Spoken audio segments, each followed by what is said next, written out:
பாத்தீங்களா? உங்களை போற ஒரு வீர புருஷன் எனக்கு வீர வேகம் கொடுத்து பின்னாடி இதுக்கு மேல நான் சாக மாட்டேன். நான் போயிட்டு வரட்டுங்களா? இல்லைங்க, சாக மாட்டேன். வந்து பாக்குறேன். ஆமா ஆமா, இந்த பிராமணன் எதற்காக இப்படி அக்னி குண்டத்தை வளர்த்தி அதை இடவளமா வந்து எதுக்கு சாக துணிஞ்சாரோ, என்ன காரணம்னு கேட்டியா? ஆமா, இந்த ஐயருக்கு ஒரு மகன் இருக்கிறான். இன்னைக்கு 13ஆம் நாள் சண்டை இல்லையா? அந்த துரோணர் நம் பாசறை தாடி வந்தாரா? ஆமா, வரக்கூடிய சண்டை சமரத்தை என் மகன் வீரவாள் அபிமன்யு சண்டை சமரத்தை செய்தானா? மாமா சண்டை செய்தானா? திருப்பி 4 முகன் சண்டை வச்சாங்களாம். 4 முகன் யுத்தம். அந்த 4 முகன் சண்டையிலையும் ஓயாம சண்டை செஞ்சானா? ஏன் மருமகல்ல என்ன மாமா? ஏன் மயமாமா? ஆமா, இந்த காத்த வீரி அர்ஜுனுக்கு 1000 சிரம் 2000 கரம். அவங்களோட 2000 கரத்துல தான் அந்த பானபிரகம் செஞ்சானா? என் மகன் 2 கையில சண்டை செஞ்சானா மாமா? அந்த 2000 கையில விடக்கூடிய ஒரு பானத்தை 2 கையில பாரு மாமா, எவ்வளவு பெருமை. ஏன் மருமகல்ல மாமா அப்படி செய்ய சண்டை சமரத்தம் செய்யக்குள்ள அந்த ரெத்தாறு ஓடுது இல்ல, ரெத்தாரா ஓடுதான். இந்த கோட்டாங்குருவிலாம் குமியாத பூந்த பணமால நின்னு அப்படி அவதி தண்ணி தான் அப்படின்னு தாகமா குடிக்கலாமா? ரத்தம் தான் ஆறா ஓடிட்டு இருக்குது, அங்க இருந்து போகும் தண்ணி குடிக்க. அந்த தண்ணிக்கு பதிலா ரத்தத்தை குடிக்குது. ஆமாமா, இதே குடிக்குதான். அதுவும் இல்லாம இந்த ஐருட்பையும் போனால அங்க சண்டைக்கு ஏமாமா, அதை என்னத்த போய் வேடிக்கை பாக்குறது? சரி, இங்க ரத்தாரா ஓடிட்டு இருக்குதா?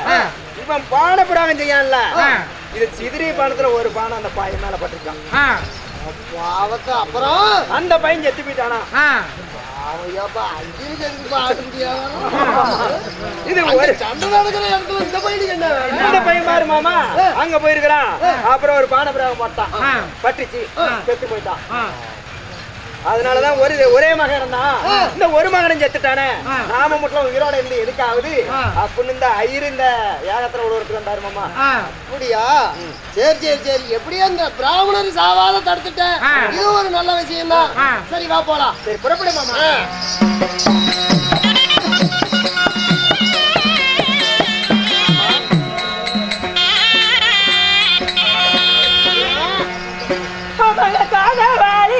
மாமா அச்சுராக வருகும் போது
வழி வரக்குளிய அப்பன் சண்டை சமருத்தம் செய்து வருகிறார்கள் அப்பா எண்டி வரக்கூடிய வேகத்திலேயே என் கோதண்டத்தை வாங்குவான்.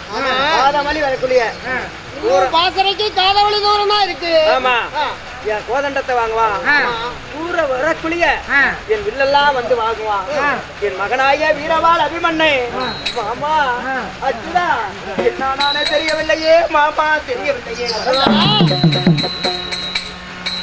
நம்ம நம்மை எதிர்கொண்டு வரவழைக்க வந்து கையில் இருக்கக்கூடிய காண்டீபத்தையும் அம்பு அபராதோடிகளையும் ஆயுதங்களையும் தான் சுமந்து செல்லக்கூடிய இன்னும் வரலையே, அதனால மகனுக்கு ஏதோ ஆபத்து நேர்ந்து விட்டது மாமா. மாமா என் மகனாகிய வீரவாள் அபிமன்னே அவன் செத்து போயிட்டா மாமா.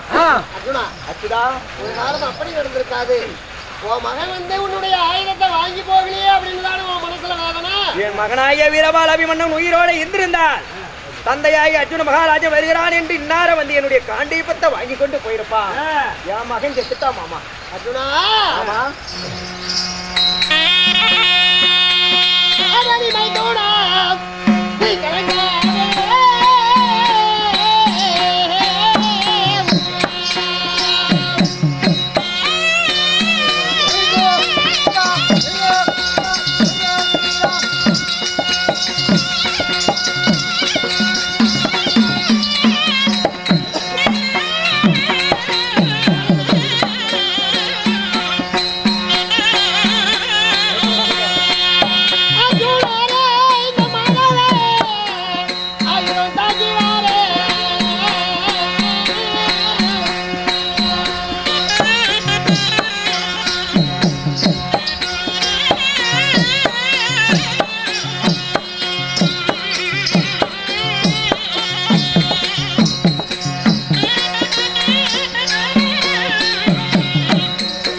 அபிமன்னன் வந்து தன் கையில் இருக்கக்கூடிய ஆயுதத்தை எதிர்கொண்டு வரவழைத்து வாங்கி போகலாம் மனசுல கவலை.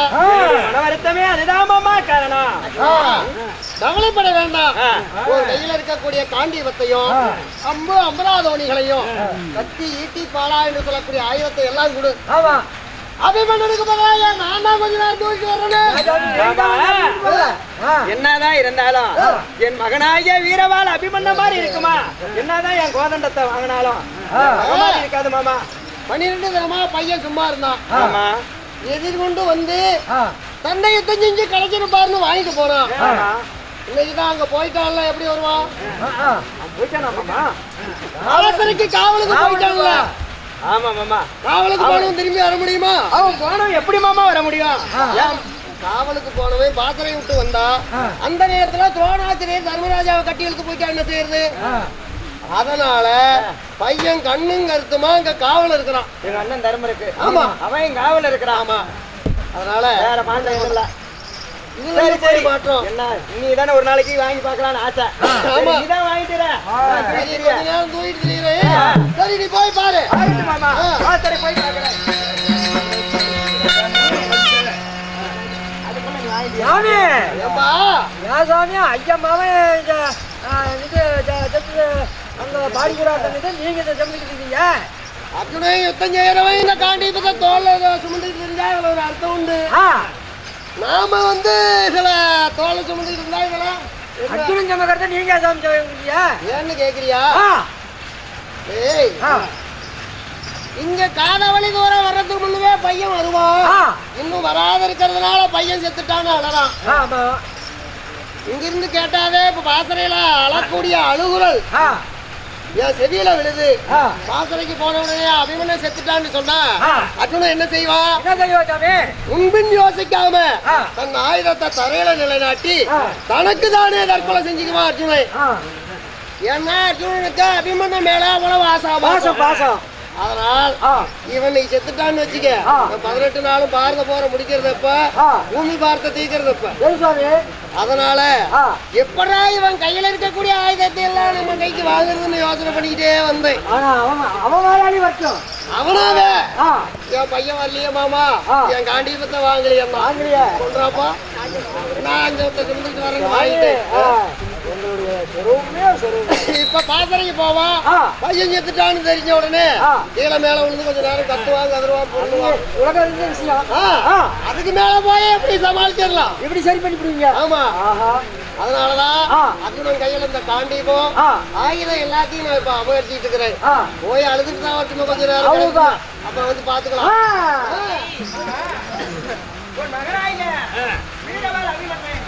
பாசறைக்கு போறான் இல்லையா? பாசறைக்கு போனதுல சண்டை சமூகத்தை செய்யலாமா? சண்டை சமூகத்தை செய்யலாம். அந்த கௌரவர்கள் அவனுடைய மனதை தலைப்படுத்திக் கொண்டு அந்த துரோணர் கௌரவர்கள் உன் மகனாகிய வீரபால் அபிமன்யனை சண்டை துண்டமாக வெற்றி எடுத்து விட்டாரம்மா, வெற்றி எடுத்து விட்டார்கள். மகனே வெற்றி எடுத்தார்களா?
Yeah.